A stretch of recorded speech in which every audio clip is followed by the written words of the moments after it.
The Dragonfly Garage got started basically as a philosophy.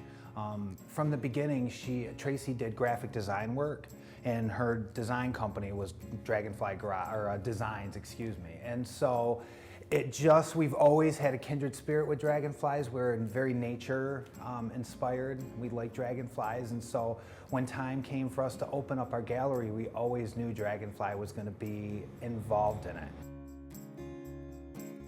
From the day that Tracy, we met, she had always been interested in art. I was in art school. You were in art school, absolutely. I was in art school. But I had no art experience. In fact, even in growing up, I had no art experience. So to me, it was such a completely new side of my brain that I got to use. And we started doing art shows because somebody stole her first mosaic out of our front yard. I was like, someone wants that? Okay, I'll make some.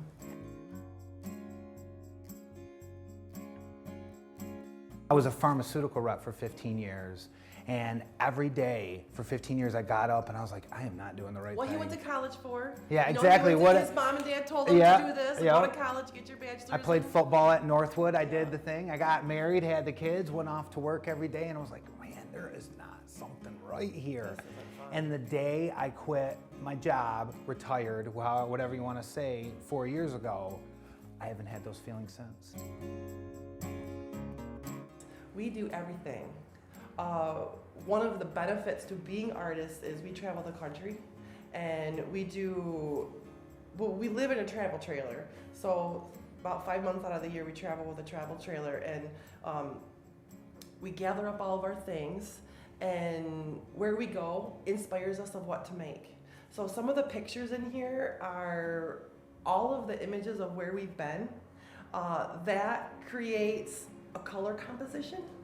That really gets our hands going because we don't know if we're gonna paint it. We don't know if we're gonna mosaic it, but it's gonna be something. So it begins with us moving, and you have to swallow any fear that you have of picking yourself up and going because you don't know what is ahead of you. You have no idea. But you have to be brave enough to go because it could inspire you to create the rest of your life. You know, that quiet moment where you're like, could I? You have to play with that moment, you know, because you just don't know what you're gonna make or where it's gonna take you.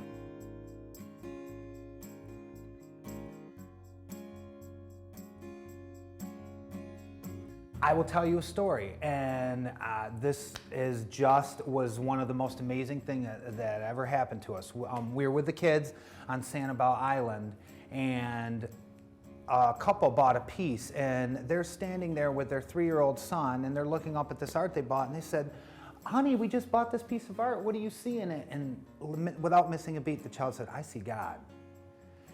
And so it almost encapsulates with our art this ethereal quality that light through colored glass has.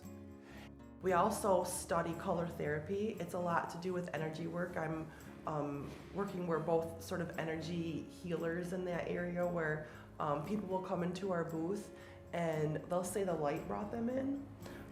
Sometimes our booth is always shifting like a tide where we play with reds or blues.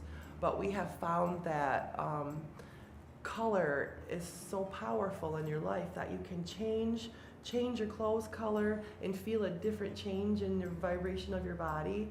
So when we put the light in the window and someone may be suffering from a loss and they put a blue piece with a bursting yellow and gold in the window, it almost speaks to your soul more than it speaks to yourself. And it just quiets. And in that meditation, you feel the calmness that is what really art is about for us, is that just that moment when you're in it and it's just a couple of seconds, you know, and you lose that time and it's calming for us.